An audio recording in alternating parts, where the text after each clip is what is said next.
आज हम देखेंगे कि अक्सर क्या होता है, गर्मी शुरू होती है और चींटियाँ बहुत ज़्यादा किचन के सामानों में चढ़ जाती हैं। किचन के आसपास बहुत चींटियाँ रहती, जहाँ जहाँ उनको ठंडकता मिलती वहाँ चींटियाँ होती हैं। घर के आजू बाजू में, दरवाजे में भी बहुत ज़्यादा चींटियाँ दिखती हैं। तो और सब जगह तो ठीक है, चल जाता है, पर खाने के सामानों में जब चींटियाँ घुस जाती, जैसे आटा में है, बेसन में है, दाल चावल में है, खाने की और भी अन्य चीज़ें हैं, उसमें भी चींटियाँ बहुत घुस जाती हैं। तो फिर वो बहुत परेशानी होती निकालने में।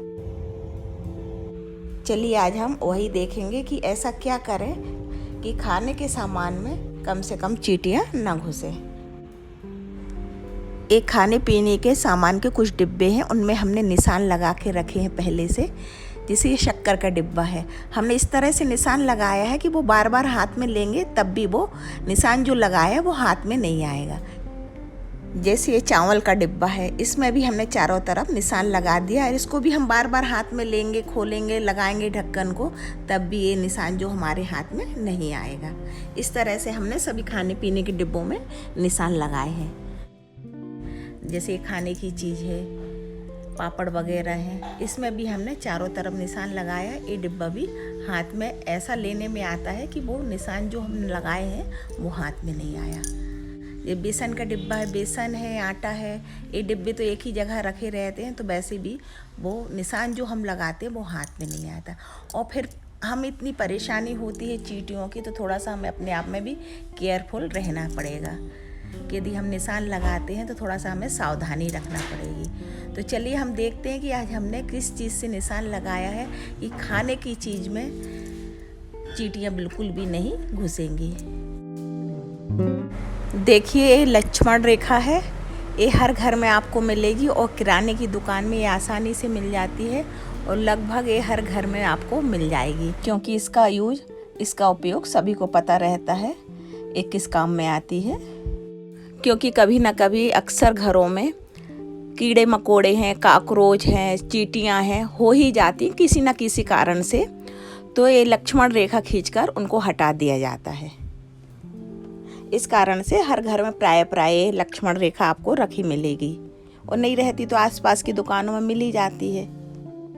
चलिए अब हम देख लेते हैं कि हमें खाने पीने के डिब्बों में किस तरह से लक्ष्मण रेखा की लाइन को लगाना है कि ये लंबे समय तक लगी भी रहे, और हम यदि डिब्बों का बार बार हाथ में लेते हैं, काम में लेते हैं, तो वो हाथ में ना लगे।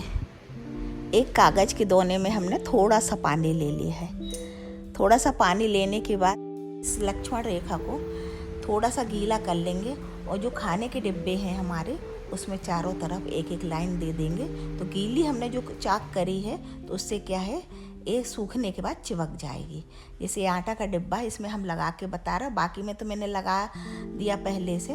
तो ये चारों तरफ लगा देंगे एक एक लाइन। तो इस तरह हम लगा देते हैं कि लगी भी रहेगी, चींटियाँ भी अंदर नहीं जाती हैं। और फिर उसके बाद जो हाथ में अपन काम में लेते हैं डिब्बे वगैरह खोलने लगाने में, तो वो बार बार अपने हाथ में नहीं आते हैं। दोस्तों ये जानकारी जो मैं आपको दे रही हूँ बहुत ही अच्छी कारगर है, पर मैं ये बिल्कुल नहीं कहूँगी कि आप इसे करिए। आपका खूब बार बार मन हो तभी आप करें, नहीं तो इसे करना बिल्कुल ज़रूरी नहीं है। देखिए रसोई के सामान में, रसोई में चींटियों को जाने से हमें रोकने का उपाय ज़रूर करना है।